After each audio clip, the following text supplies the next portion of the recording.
pain drug, Vioxx, in 5 years, 1999 to 2004, when it was pulled September 30th, 2004, Vioxx, one pain drug, killed more Americans in 5 years than Vietnam did in 10. Check it out. Check it out. There are 58. Now let's just put this into perspective. How many people do chiropractors kill in a typical year? Let's be honest. How many do we knock off dead? Now, you should be clear on this, because somebody's going to give you crap on how dangerous chiropractic is. The number of people that chiropractors kill in a typical year is 0. There isn't even one. If one does happen, trust me, it's the front page of the news.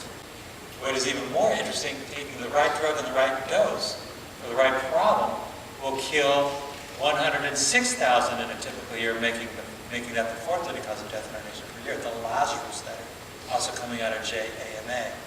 I also want you to anti-inflammatory drugs. You might get the feel, I don't think chiropractors should be moving into prescribing non-steroidal anti-inflammatory drugs.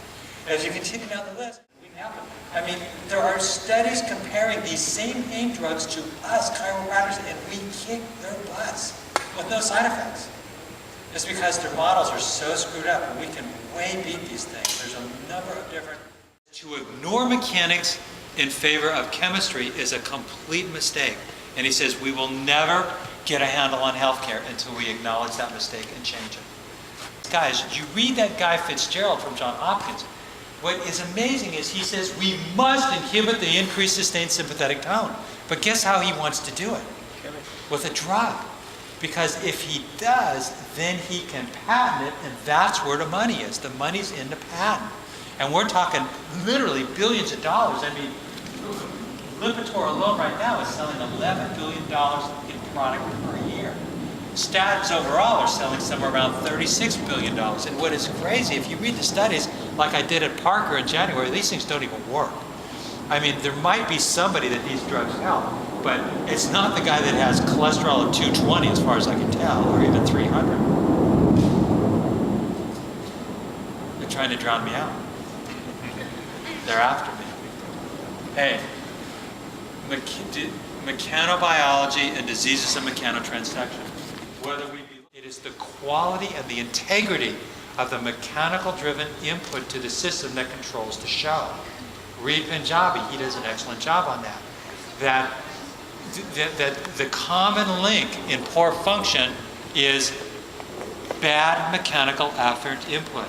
And that the argument is a subluxation is bad mechanical input, and the says it's the key is knocking out the increased sustained sympathetic tone. He says increased sustained sympathetic tone is the problem. And that's what we will help people with when we improve the way they live, exist, and function in a gravity environment. So you just created a feedback loop again.